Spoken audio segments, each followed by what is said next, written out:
They said I was overreacting, just a wedding, nothing worth losing sleep over. Except the bride was my own sister and I wasn't even on the guest list. 150 people invited but not me, the sister who had carried her through every heartbreak, every crisis, every single mess she ever made. The truth. That cut wasn't about a seat at a wedding. It was about being erased. Like, comment, and subscribe if you haven't yet. Let's get into it. I was the middle Harlow Madeline to the DMV Maddie to everyone who wanted something from me. Emily came first, all bright teeth and bigger feelings. Jake came last. Me, I was the glue, not the ribbon, the strip you don't see holding the box together until someone pries it off and tosses it away. We grew up in a small Ohio town Friday night, football Sunday potlucks. Dad worked long shifts at the plant. Mom Diane when she was mad. Mom when she needed a favor volunteered for everything and collected the credit.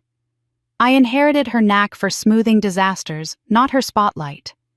If something needed doing, it drifted to me. When Emily lost her first job at 23, I showed up with boxes and takeout and sat on her floor until the city quieted. 2 months later, another layoff hit. I transferred half my savings to cover her rent, called the utility company, negotiated the late fees. I built a spreadsheet and didn't announce it. I just did it. When her long-term boyfriend moved out while she was at work, I brought ice cream and a trunk of trash bags. We turned his absence into a purge, chipped mugs, his sweatshirts, the framed skyline he swore felt aspirational. Emily cried until she hiccuped, then laughed. I told her she'd be okay, then helped her be okay.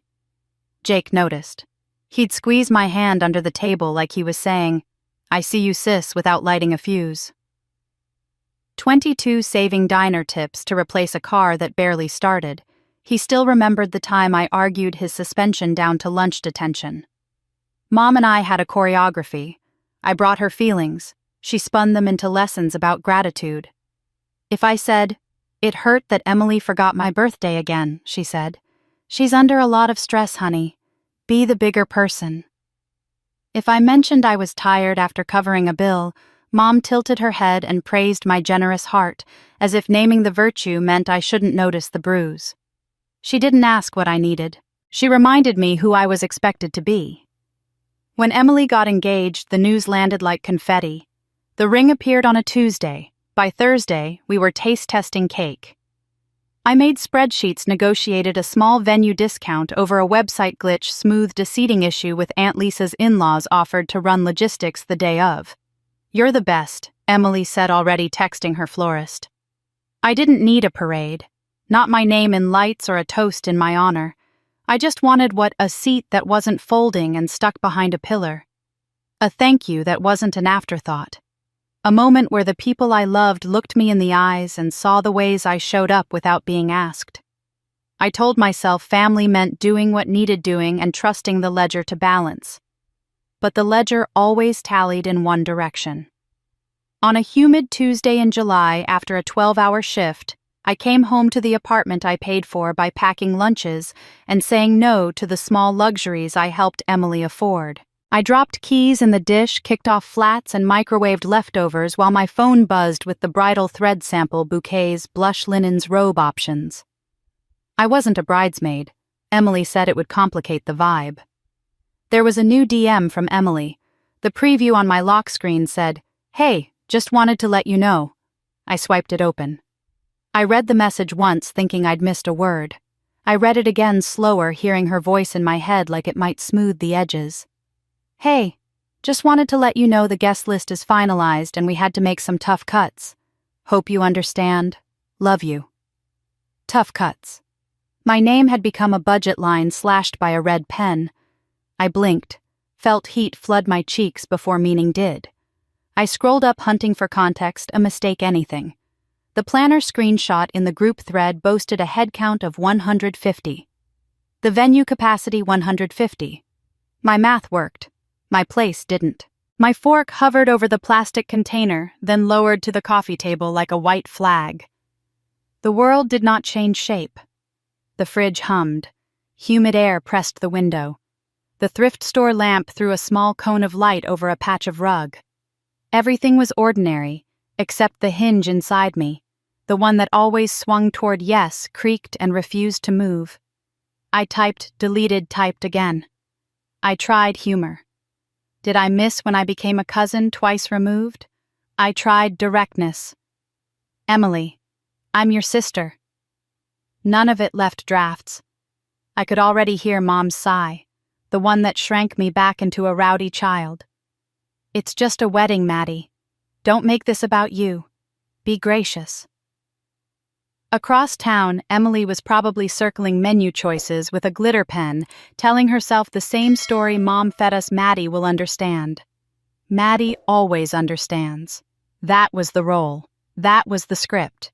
I was supposed to nod swallow and make the cut look intentional. The phone buzzed again, a cascade of hearts from the group, someone posting a video of the venue at sunset. I couldn't make my eyes land on the beauty. The DM still sat open, bright as a hazard sign, daring me to accept that love could cut you and call it logistics. I stared until the words blurred.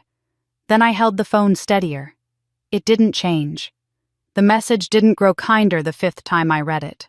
It didn't grow true. I set the phone face down and listened to my heartbeat climb into my throat like it wanted to speak for me. I flipped it over once more as if the pixels might have rearranged while I blinked.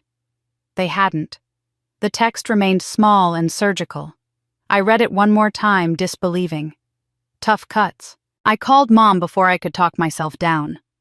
The message from Emily still glowed on my screen like a bruise, and I needed someone, anyone, to tell me it was a mistake. Mom picked up on the second ring, her voice cheerful like she was decorating a cake. "Hey, sweetheart, what's up?" I didn't bother with small talk.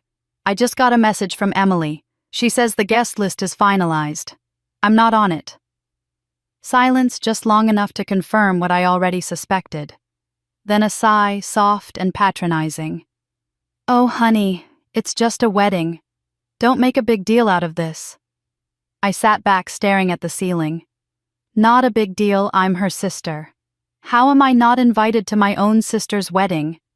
Mom clicked her tongue, the same sound she used when Jake tracked mud into the house as a kid. They had to keep the list small. "It's nothing personal." I laughed, sharp and humorless. Small Mom, she invited 150 people. I saw the Instagram post. Another pause, then a forced chuckle. "Well, weddings are expensive. Maybe she thought you wouldn't mind skipping this one." "Wouldn't mind." The words rattled through me like loose nails in a can. I pressed the phone tighter to my ear. I covered half her rent when she lost her job. I helped her move twice. I picked her up when her car broke down at midnight. I was there through every breakup, every meltdown. And now I'm supposed to not mind being cut from her wedding. "Stop being dramatic," Mom said, a hint of irritation creeping in. "It's just one day. You're overreacting. Overreacting." My throat burned. I could already predict the cycle I'd argue she'd minimize. Emily would eventually give me some half-hearted apology, and I'd be expected to forgive, because that's what I always did. That was my role to bend until I disappeared. But not this time. The words I wanted to throw at Mom clotted in my throat, so I hung up instead. I sat there, phone still warm in my hand, replaying her voice in my head. It's just a wedding. The same script over and over. My feelings were never valid. My absence was always assumed. I thought about all the years I'd carried Emily's burdens. I was 10 when she came home crying after middle school, convinced her best friend had turned the whole class against her. I stayed up late with her rehearsing what she'd say the next day. She walked into school with borrowed confidence. I went in exhausted but proud. I was 16 when she dented Dad's car sneaking out. I lied, said I'd borrowed it without permission. I took the grounding and the endless chores while she went to prom. I was 21 when her college roommate kicked her out. I drove 3 hours in the middle of finals week, hauled her boxes up 3 flights of stairs, and told her she deserved better. Always me. Always the fixer, the buffer, the shield. Emily took and I gave because that's what sisters did, or at least what I thought they were supposed to do. But the text on my phone told a different story. To her, I wasn't a sister. I was optional, expendable, forgettable. My chest felt hollow, like someone had scooped me out with a dull spoon. Hurt wasn't even the right word, it was erasure, as if I had never mattered. I could picture Emily at her vanity curling her hair while her bridesmaids squealed about centerpieces. She probably hadn't even hesitated when she cut my name from the list. She probably assumed I'd understand the way I always did. But staring at the glowing message, something inside me snapped. I realized I didn't want to fight my way into a seat at a table where I wasn't wanted. I didn't want to play the part of the invisible sister one more time. For the first time in my life, I didn't want to fix it. If they didn't want me at the wedding, then fine, I wouldn't be there. But I wasn't going to sit around in my apartment stewing while they played happy family without me. No, if I was being erased, then I would erase myself on my own terms. My laptop was still on the coffee table, a sliver of light glowing from its charging port. I pulled it toward me and opened the browser. Flight search bars blinked back at me, waiting. I wasn't sure yet where I was going, only that it had to be far away from Ohio, far away from the church where Emily would be saying vows I wasn't deemed important enough to witness. I stared at the options: Miami, Cancun, Barbados. The cursor pulsed like a heartbeat. And that's when the thought rooted in me, steady and wild all at once: if Emily could celebrate her happiest day without me, then I would carve out a happiness of my own. Not as an afterthought, not as a filler, but as the main event. I clicked search flights, and for the first time in years, I didn't feel small. I had a savings account tucked away for someday. A down payment on a house, maybe. A rainy day fund. The kind of money you guard, but never touch. But staring at the glow of my laptop screen that night, scrolling through destinations with turquoise water and palm trees bending in the sun, I realized someday had arrived. Not in the way I planned, but in the way I needed. I booked it in less than an hour, a 5-star Caribbean resort ocean view suite. All-inclusive everything. Spa services, private beach access, infinity pool. The works. I didn't even flinch when I hit confirm purchase. For years I'd sacrificed what I wanted so Emily or Mom could get what they wanted. This was my turn. 2 weeks later, when Emily would be walking down the aisle, I'd be boarding a plane. Not as an escape, but as a declaration. A rebellion dressed in sunscreen and linen. The morning of the flight, I wheeled my suitcase through the terminal, heart pounding like I was sneaking out of my own life. My ticket was first class, another indulgence I would have once called reckless. But today, it felt like justice. When the attendant offered me champagne as I found my seat, I took it with both hands. The flute was cool against my fingers, bubbles catching the light like tiny fireworks. I snapped a picture, legs stretched out, glass-raised clouds winking outside the window, and captioned it, "Guess I didn't make the guest list, but I think I'll survive." I hit post. The response was immediate. Cousin Jake dropped a string of laughing emojis. My Aunt Lisa commented, "Good for you. Should have taken me with you." Even people I hadn't spoken to in years chimed in. Living the dream. Take me next time. Iconic move, Maddie. And then, of course, came Mom. 3 texts in a row. Mom. Where are you, Mom? You're seriously missing your sister's wedding over this, Mom. You're being petty. I sipped my champagne and muted the thread. For once, I didn't feel guilty. I felt powerful. Because here's the truth. This trip wasn't about palm trees or fancy drinks with little umbrellas. It was about saying no. It was about choosing me after years of being the afterthought. It was petty, sure, but it was also profound. Every dollar I spent, every mile that plane carried me away, was proof that I didn't need their permission to exist. When the plane lifted off the runway, my body pressed into the seat as the world dropped away beneath me. Ohio shrank into a patchwork quilt, the wedding chaos dissolving into distance. For the first time in years, I wasn't on call for anyone. I wasn't waiting to pick up a phone that only rang when someone needed saving. I was free. The resort was something out of a fantasy. The lobby stretched open to the sea palm fronds brushing against beams of sunlight, staff greeting me with a cocktail before I even checked in. My suite had floor-to-ceiling windows that spilled into the ocean, a balcony big enough to dance on, and the kind of bed you could sink into like it was swallowing you whole. I tossed my suitcase on the floor, stepped out to the balcony, and let the salt air wrap around me. The horizon stretched so far, it looked infinite blue, bleeding into blue. I snapped another photo this time with the caption, "When one door closes, another opens." Preferably to a beachside suite with unlimited margaritas. I knew it would find its way back to Emily, to Mom, to everyone who thought I should be sitting politely in the shadows at that wedding. And I wanted it to. Because for once, they could feel what it was like to be left out. The next morning, I woke to the sound of waves and birds instead of alarms. I ordered room service pancakes fluffy enough to melt in my mouth, fruit so sweet it ruined grocery store produce, Forever coffee so rich it felt sinful. I ate on the balcony with my hair still messy, legs stretched, sun warming my skin. Every bite tasted like defiance. By the afternoon, I was stretched out on a sunbed by the infinity pool, martini in hand, watching the horizon blur into sky. My phone buzzed occasionally with likes and comments on my posts, but I ignored them. I wasn't here for validation. I was here for myself. But when the wedding weekend finally arrived, I couldn't resist turning my phone on. The screen lit up instantly, dozens of missed calls, a flood of messages. Mom, Emily, cousins, even numbers I didn't recognize. My notifications exploded like fireworks in the dark. At first I laughed. Of course they couldn't leave me alone even now. But then the volume of it hit me, call after call, message after message piling in non-stop. I set the phone down on the side table, stared at it for a moment, the screen vibrating against the wood, and felt something shift in my chest. This wasn't just wedding chatter. Something was wrong. The wedding had begun, and my phone was blowing up like the world was on fire. The phone wouldn't stop buzzing.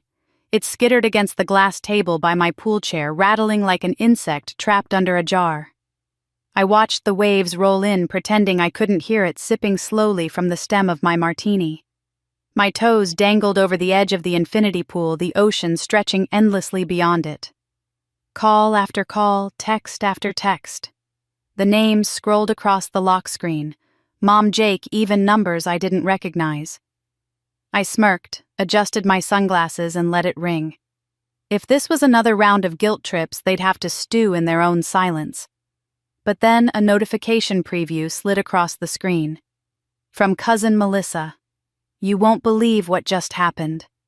Something about that sentence cracked my composure. I reached over, swiped the screen, and opened the flood. Melissa's next text came fast. The groom walked out, like literally walked out, mid-reception, full-on fight with Emily, and then gone. I blinked. For a second I thought maybe the sun was frying my brain. I scrolled down, heart-skipping as messages stacked. Jake dude, you dodged a bullet. Uncle Rob. This family is falling apart. We need you here. Mom. Call me right now. This is an emergency. Melissa again. He left her. He actually left her. I sat up, the towel sliding from my shoulders. Oh my God, I whispered into the salt air. The story pieced itself together through the chaos of texts. Emily and her groom had some kind of screaming match near the dance floor. Guests froze with forks halfway to their mouths. He called her selfish, ungrateful, impossible, loud enough for the DJ to kill the music. She shot back something about him never being good enough. He dropped his glass, cursed, and stormed out. Just like that. Gone. The reception collapsed in minutes.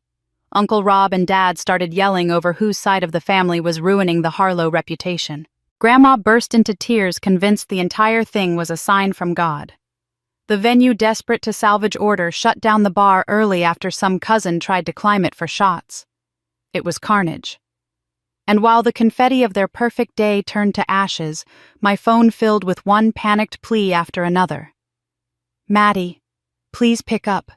We need you here. You always know how to calm her down.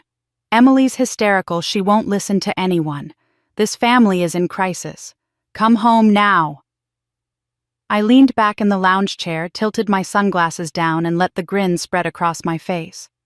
The same family that had decided I wasn't important enough to sit in a folding chair at the ceremony now suddenly needed me to rescue their burning carnival of a wedding. The irony was so thick it was intoxicating. I scrolled until I hit the message from Mom.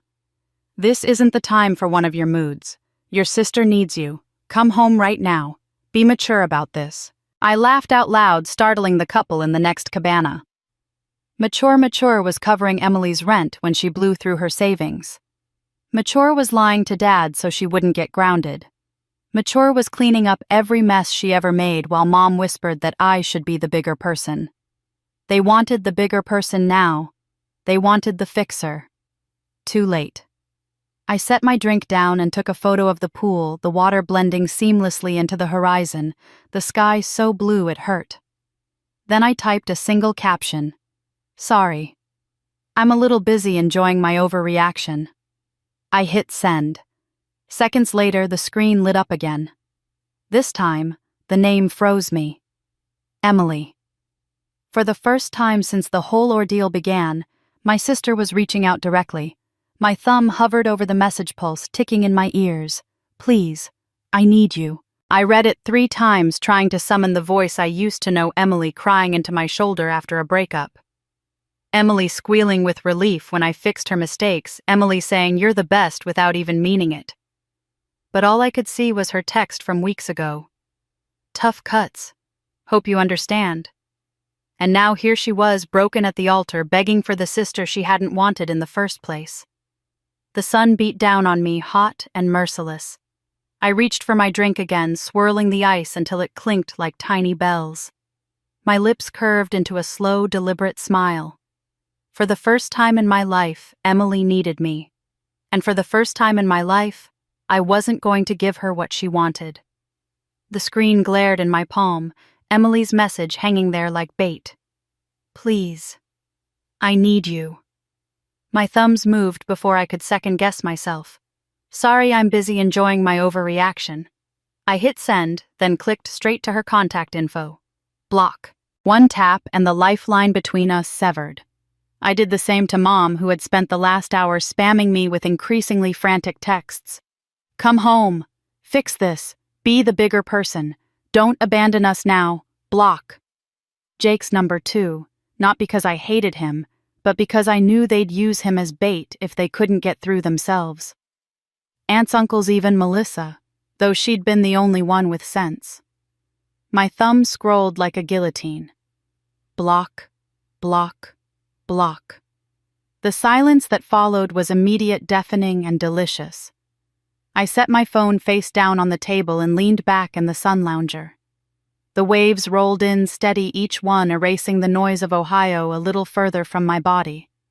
The bartender, a tanned man with a smile too wide to be real, drifted by. I raised a hand without words. He nodded, disappeared, and returned with another drink. The glass beaded cold against my fingertips. I closed my eyes and let the sound of the ocean smother the chaos in my head. For once, I wasn't on call. For once, I wasn't the fixer, the rescuer, the one expected to glue the pieces together when everyone else shattered them.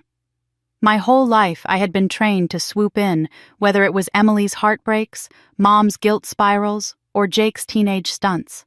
If I didn't show up, I was selfish. If I did, I was invisible. But here, under the Caribbean sun, I wasn't invisible. I wasn't selfish. I was free. Each sip of the cocktail tasted like rebellion, sweet, tangy, laced with power. It wasn't just alcohol, it was dignity liquefied. I stretched toes, pointed toward the horizon, and imagined the scene back home. Emily in tears, makeup streaking down her face, Mom pacing relatives shouting over one another, their voices rising in panic, searching for me like a lost key, and me hundreds of miles away, turning my face toward the sun. It was petty. It was vindictive. It was glorious. By the time night fell, the chaos had melted from my skin. I wandered down to the resort's private beach, the moonlight painting the waves silver. I let the tide kiss my ankles, the salt stinging but clean. My phone stayed behind in the room, face down, smothered in a silence I had chosen. I breathed deeply in and out, and for the first time in years my chest didn't feel tight. When I finally crawled into bed, the sheets crisp and cool, I slept like I hadn't since childhood, unbroken, dreamless, and heavy. The next morning, sunlight poured through the floor-to-ceiling windows. I stretched groggy but blissful until I spotted my phone blinking faintly on the nightstand. A tiny notification badge had slipped through before I'd turned it fully silent. A voicemail. Against my better judgment, I pressed play. Jake's voice came through in a hurried whisper like he was hiding in a closet. "Maddie, listen. Don't hang up. Mom and Emily, they're furious. They think you're making them look bad, like you planned this whole thing to embarrass them. Maddie, they're talking about staging some kind of family sit-down when you get back. Like an ambush. I don't know what they'll do, but it sounds ugly. Just be careful, okay? Call me if you need backup." The voicemail clicked off, leaving me in the silence of the ocean breeze drifting through the balcony doors. I sat there, phone still warm in my hand, a slow smile creeping across my face. So now it wasn't just begging, it was plotting. They wanted to erase me from the wedding. Now they wanted to erase my rebellion. Let them try. Because I wasn't coming back as the girl they thought they could cut and control. I was coming back on my own terms if I decided to come back at all. I paced my suite barefoot, the cool tile soothing against my skin, as Jake's voicemail replayed in my head. An ambush. A family sit-down. The words tasted bitter and laughable at the same time. They hadn't wanted me at the wedding, but now they wanted to stage a tribunal the moment I returned. I poured myself a glass of water, stared out over the balcony at the horizon, and dialed the only person in my family I still trusted to speak straight. Melissa. She answered on the first ring, her voice bubbling with the kind of energy that comes from witnessing chaos up close. "Oh my God, Maddie, you actually picked up. I've been dying to talk to you. Are you sitting down?" "I'm standing," I said dryly, but a smile tugged at the corner of my mouth. "What happened?" Melissa let out a breathless laugh. Everything happened. You are not going to believe this." I leaned against the balcony door glass, sweating in my hand. "Try me." Her words came in a torrent. After the groom stormed out, Emily had detonated. Not just crying a full-blown meltdown, she'd screamed, thrown a centerpiece across the room, hurled her bouquet at one of the bridesmaids. Guests scattered like pigeons. The DJ tried to restart the music, but Emily shouted over it until the mic screeched. Then Grandma, God bless her blunt honesty, stood up in front of everyone and announced that the wedding was cursed because Emily had disrespected blood by excluding me. "She said you were the family's protection," Melissa reported between gasps of laughter. "Like you're some kind of guardian angel, and Emily basically hexed herself." I laughed so hard I nearly dropped my glass. "You're kidding. I swear on my life," Melissa said. And it didn't stop there.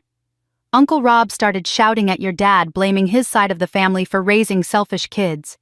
Dad snapped back about Rob always being jealous.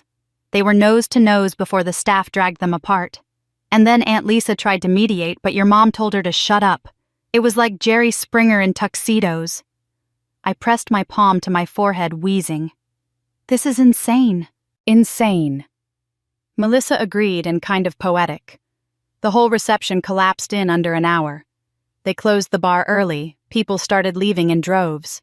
Emily ended up sitting alone in her dress mascara, running, wailing that everyone had betrayed her. I couldn't stop laughing. The sound burst out of me sharp and loud until tears pricked my eyes. The same family who cut me out to keep things picture perfect had spiraled into public disaster without me. It was almost too perfect. But then Melissa's voice dipped lower. "Here's the wildest part. Oh, there's more." She hesitated, then said, "Some of them are blaming you." The laughter cut short in my throat. Blaming me for what? For not being there to fix it. Melissa sounded disgusted. "I overheard Aunt Lisa telling your mom, if Maddie had been here, she would have calmed Emily down. She always does. She would have talked sense into the groom. None of this would have happened." For a moment, I stood in stunned silence, staring at the endless horizon as the absurdity landed. Then a jagged laugh tore out of me. So let me get this straight. They slice me off the guest list like I'm expendable, but then when it all blows up, suddenly it's my fault for not being there to save them. Exactly. Melissa's voice was tight with both anger and amusement. It's insane. They exclude you and still expect you to clean up their mess. The irony was so thick it nearly suffocated me. My whole life had been this script, me as the fixer, the safety net, the emotional janitor. And even when they literally erased me, they still couldn't imagine surviving without me. I sank into the lounge chair on my balcony, shaking my head, still chuckling. Unbelievable. Actually, no, it's completely believable. Melissa exhaled into the phone. I know you're done with them, and honestly, good for you. But I wanted you to hear it from me before the narrative spreads. What narrative? She hesitated, then dropped her voice to a near whisper. Your mom is planning a family intervention for when you get home. I went still. She kept saying, we need to sit Maddie down and make her understand what she's done, like you're some rebellious teenager who ruined Christmas. The ocean breeze slipped through the balcony doors, warm and salty against my skin, but a chill worked its way down my spine. An intervention. A manufactured ambush. They wanted to punish me for choosing myself. I tilted my head back, let out a laugh that was half disbelief, half fury. Let them plan it, I said finally, voice steady. Because if they think I'm walking into that house unprepared, they don't know me at all. Melissa was quiet a moment, then whispered, You're really not. Are you? No, I said, watching the waves crash against the rocks below. I'm not. And for the first time in my life, I didn't feel fear at the thought of standing alone against them. I felt ready. After Melissa's call, I sat on the edge of my bed staring at my laptop, the soft hum of the ceiling fan blending with the crash of waves outside. My return flight loomed in 2 days, and with it the ambush waiting back home. Mom Emily, the whole circus of relatives itching to sit me down and correct me like I was a broken appliance. The very thought made my chest tighten, but then just as quickly the tension dissolved into clarity. I didn't owe them my return. I didn't owe them anything. I opened the airline's website and clicked through to manage my booking. My cursor hovered over the change flight option, that tiny square of digital freedom. For one suspended moment, I imagined going back, playing the role again, being swallowed into their guilt and demands. My stomach turned. No. I selected Extend Trip. My fingers moved steady, almost ceremonial, as I booked another 7 days. Another week of sunrises over the Caribbean, another week of cocktails by the infinity pool, another week of me. The confirmation email pinged into my inbox. Your trip has been extended. We look forward to hosting you. I exhaled a deep, shaking breath that felt like it came from the bottom of my ribs. That single click had done what years of begging hadn't. I'd severed their grip. Later that afternoon, I walked along the beach with the ocean foaming at my ankles. My phone dangled in my hand, still clogged with blocked notifications. I lifted it, snapped a photo of my footprint stretching into the horizon, and typed 2 words as a caption, 0 regrets. I posted it and slid the phone back into my pocket. By dinner, I'd heard through the grapevine filtered via Melissa, who seemed to be my one remaining ally, that the family had seen it. Rage rippled through them like a brush fire. They think you're mocking them, she texted me. Emily said you're cruel. Your mom said you've changed. Aunt Lisa said you're finally standing up for yourself, so, silver lining. I chuckled into my mojito. They were right, I had changed. Or maybe I'd just stopped pretending. Because here's the truth. I felt lighter. Every blocked call, every ignored text, every sip of rum on that balcony stripped another weight from my shoulders. My worth didn't live in their approval, their conditional love, their endless demands. For years, I had been the invisible scaffolding propping up their lives. Now I'd walked away, and the structure had collapsed under its own rot. That wasn't my fault. That was proof of how much they'd leaned on me while pretending I didn't matter. It hit me then that this was more than a vacation. This was an act of reclamation, the purest embodiment of a value I'd been raised to admire, but never allowed to live freedom. In America, we preached resilience, independence, pulling yourself up by your bootstraps. But in my family, that sermon twisted into exploitation. They celebrated freedom in theory, but expected my servitude in practice. I was supposed to sacrifice without complaint, forgive without limits, and smile while doing it. Not anymore. Now I was living that freedom for myself, choosing my path, my peace, my joy, not theirs. I thought about generations of people before me who had clawed their way out of suffocating expectations, who had built their lives from the wreckage of control. Maybe I wasn't breaking new ground, but I was finally walking the path they'd carved, the right to be whole, even if it meant standing alone. That night I sat on the balcony with a notebook from the hotel gift shop, its cover painted with palm leaves. I poured myself a glass of wine and began to write not to them, but to myself. I wrote about Emily's selfishness, about Mom's constant dismissal, about every sacrifice I'd made that was erased from memory the moment it was inconvenient. I wrote about the sting of that text, Tough Cuts, and how it had cracked open something inside me that would never close again. By the time I stopped pages crammed with slanted handwriting, the notebook was heavy with truth. I closed it, pressing my palm flat against the cover like sealing a vow. My phone buzzed again, another missed call that slipped through from a number I didn't recognize. I ignored it. Instead, I opened my notes app and began drafting something else, a single final message. Not a plea, not an apology, not even an explanation. A declaration. I typed slowly, carefully, each word like a stone laid in place. You wanted a wedding without me. Now you get a life without me.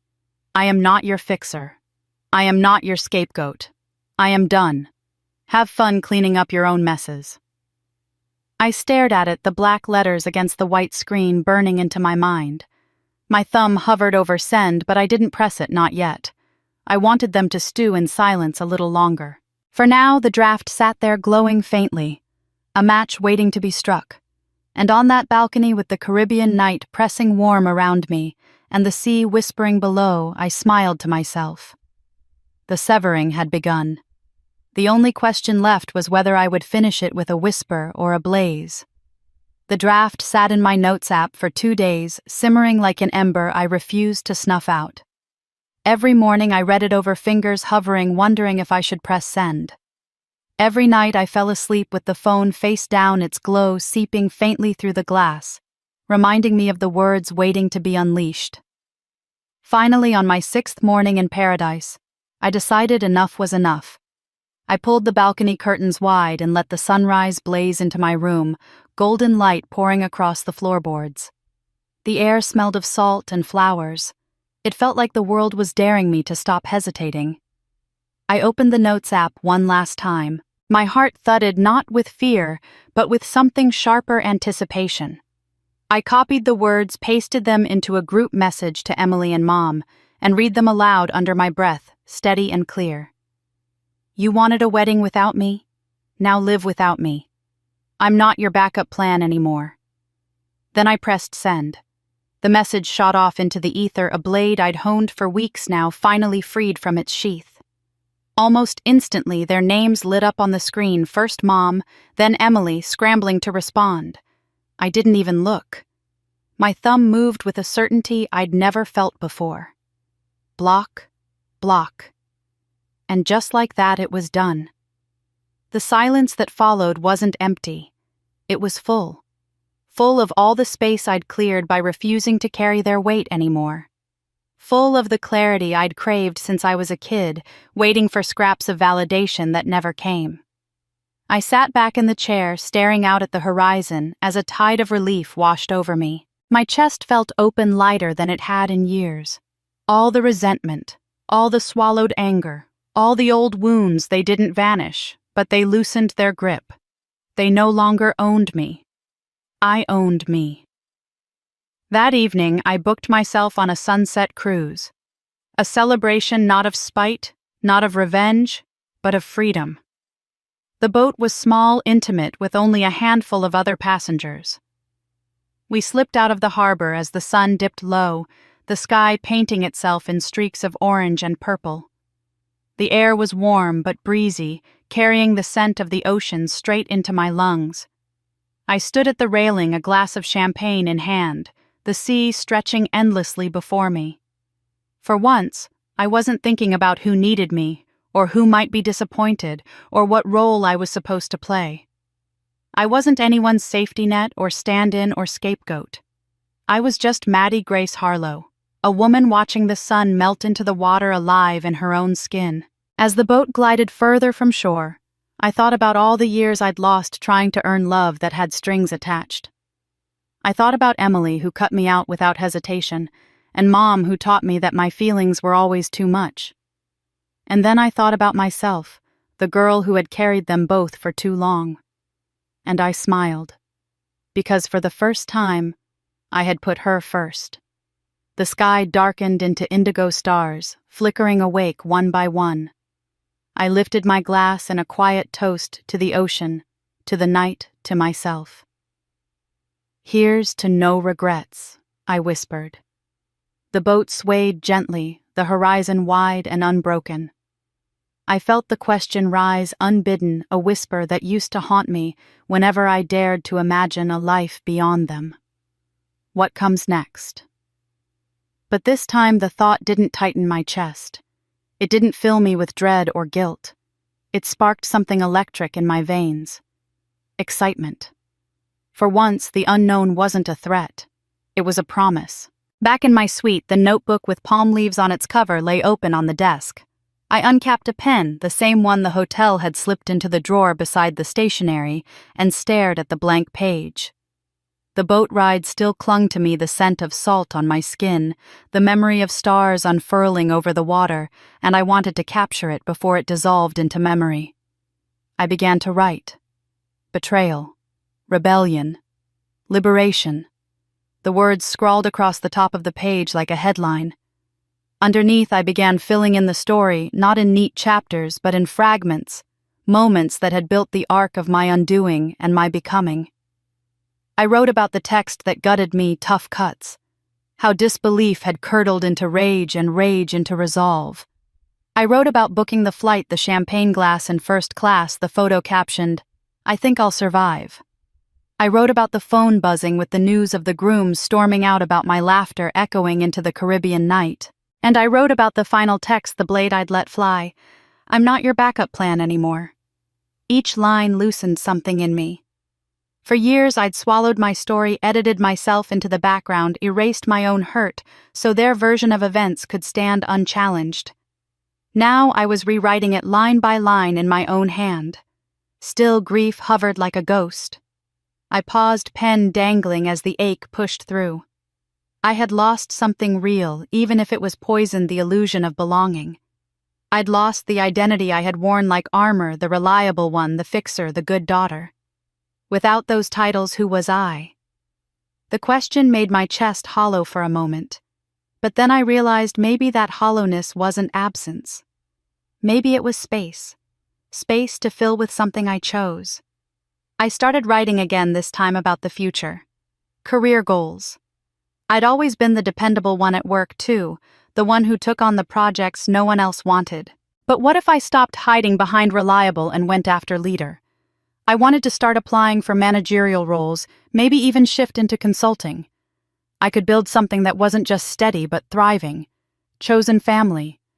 The thought made me smile as I scribbled. Friends who laughed with me, not at me. People who saw me as whole, not as a resource to mine. I'd start investing in those connections again, nurturing friendships I'd neglected while playing nursemaid to my family. Relationships. My pen hovered, then moved again. I wanted reciprocity. Someone who gave as much as they took, who didn't see my kindness as a blank check. The kind of partnership where love wasn't measured in what could be extracted, but in what could be shared. The page grew messy words crammed in the margins, but it pulsed with something new, not survival, but joy. I leaned back in the chair, let the pen fall, and exhaled. I wasn't running from pain anymore. I was walking towards something brighter.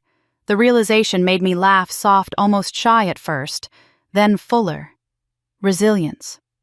That was the word that kept circling back. Not the grit they demanded from me, not the silent endurance they exploited. This was different. This was the resilience of choosing joy even after loss. The waves crashed below my balcony steady and unbothered like they'd been doing long before me and would keep doing long after. For the first time, I felt like I wasn't drowning in them. I was part of their rhythm. I closed the notebook, my hand resting on its cover. It was enough to keep this story for myself. But a thought pressed in insistent. For years, my family had controlled the narrative, painting me as dramatic, selfish, too sensitive, ungrateful. They'd spun their web so tightly that even I started to believe it. But now I had my version carved in ink. Maybe it was time to make it more than private. I picked up my phone, opened a fresh document, and typed a title, "When My Sister Cut Me From Her Wedding." Just seeing it there sent a thrill through me, half terror, half triumph. If I shared it online anonymously or even with friends, it wouldn't just be a story. It would be ownership. It would be saying out loud that I was not what they'd painted me to be. I stared at the blinking cursor, excitement tingling in my veins. For the first time in my life, I wasn't afraid of telling my story. I was ready. By the time my extended trip wound to an end, I felt like I had shed a skin. My suitcase was heavier than when I arrived, souvenirs tucked between sundresses and sandals, bottles of local rum wrapped in beach towels, seashells I'd picked up on morning walks lining the inside pocket. But the real weight was gone. The invisible burden I'd carried for years had slipped from my shoulders somewhere between the infinity pool and the shoreline. The taxi ride from the airport to my apartment felt strangely surreal. Ohio looked the same, flat stretches of highway billboards promising fast food at the next exit, neighborhoods of tidy lawns and mailboxes leaning slightly, but I wasn't the same woman who had left it. When I unlocked the door and stepped into my small but sunlit apartment, I felt a swell of gratitude. This space was mine. Not a family home layered with decades of control, not a stage for endless arguments. Just mine.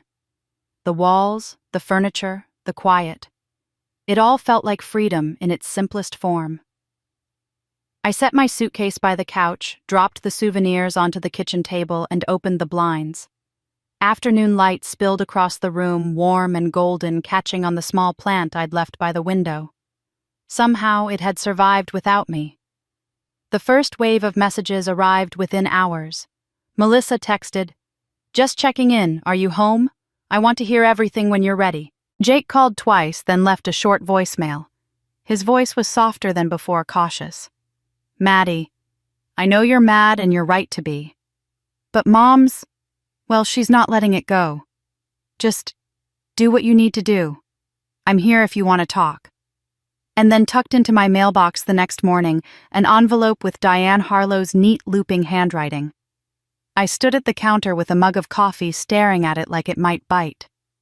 My thumb traced the edge of the paper before I dropped it unopened into the drawer. I didn't need to read it. I knew what it would say. Excuses laced as apologies, manipulations disguised as love. Maybe even an attempt to rewrite what had happened to gaslight me into believing I was cruel for choosing myself. No. That door was closed. The blocked numbers stayed blocked. The letter stayed sealed. For the first time in my life, I didn't flinch at silence. I welcomed it. Days slipped into a rhythm. I unpacked slowly, placing seashells on the bookshelf, draping a new sarong over the back of my chair, letting the scent of coconut oil linger in the air. I reopened my notebook, scribbling plans with new energy applications to submit dinners to host with friends. I wanted to draw closer goals that felt exciting instead of obligatory. The grief still stirred, sometimes faint, but present. I'd lost the illusion of family, and there were moments when that absence ached. But the ache no longer defined me. It was just one thread in a much larger tapestry. What defined me now was choice. One morning, a week after my return, I woke before dawn. The city outside was quiet. the streets still wrapped in shadows. I padded barefoot to the balcony wrapped in a blanket and pushed open the sliding door. The air was cool, tinged with dew, and the faint hum of the world waking up. I leaned against the railing, sipping from a steaming mug, and watched the horizon lighten. First gray, then pink, then a slow wash of gold spreading across the sky. For years I'd woken with a knot in my chest, dreading the next crisis, the next demand, the next reminder that my worth depended on how well I could fix someone else's life. But standing there, dawn unfurling around me, I realized I wasn't holding my breath anymore. I was breathing. Deep, unhurried, my lungs filling and emptying with no weight pressing against them. The sun crested the skyline, light spilling over rooftops, and for a moment I felt reborn. Not as the forgotten middle child, not as the fixer, not as the scapegoat. Just me, Maddie Grace Harlow. I closed my eyes, let the warmth kiss my face, and smiled. For once, I wasn't the forgotten sister. I was the author of my own life, and I had no regrets. And with that final sunrise, Maddie closed the chapter on years of being overlooked and finally stepped into her own freedom. If you enjoyed this story, be sure to subscribe and share your thoughts in the comments. We read every single one. Your voice matters here. Thank you for listening. This has been a story from Revenge Served Cold. We'll see you next time.